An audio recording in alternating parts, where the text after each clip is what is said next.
Okay, we are back together with the DX1 and we're going to fit the power supply back in here. There's a little angle bracket as well which connects it to keep it steady. So I'm just going to double check all the connections here because we don't want to mess it up at the last minute just because this connection's out. So I'm going to just check these. And I hopefully should be able to just slide this in without having to disconnect the two parts. Yeah, it's looking good.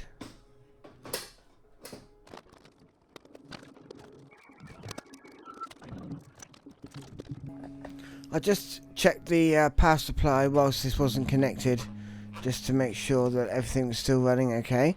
So now it's time to plug the power supply back to the DX1 itself and pray to the sine wave gods that the DX1 itself isn't broken.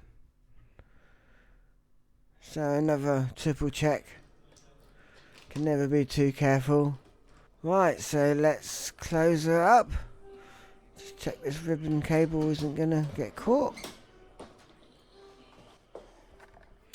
I'll just try and get a better camera angle here because I want to see what happens if it doesn't switch on. I think I might have to just take it out of its cradle here. And let's turn it on.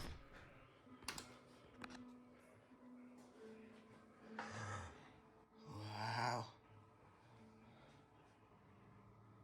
Amazing. The confuser's running, which looks like all the digital side is perfectly okay. We're going to have to get some audio out of it. So I've just connected this little speaker so we can have a listen. Turn it back on. Lovely.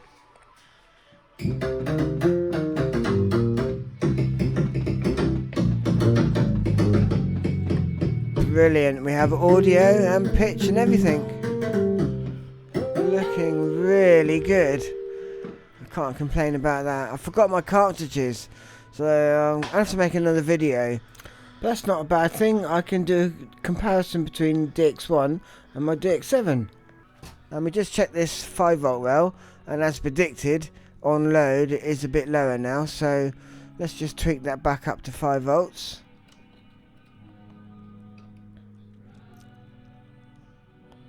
And then we can check that 1.2V rail, which was running about 1.6. So let me just reconnect the connectors. And we are reading 1.4. That's actually closest to 1.2 yet, so happy with that. Okay, so this is the fun part of the job. I get to just play and give this a good soak test.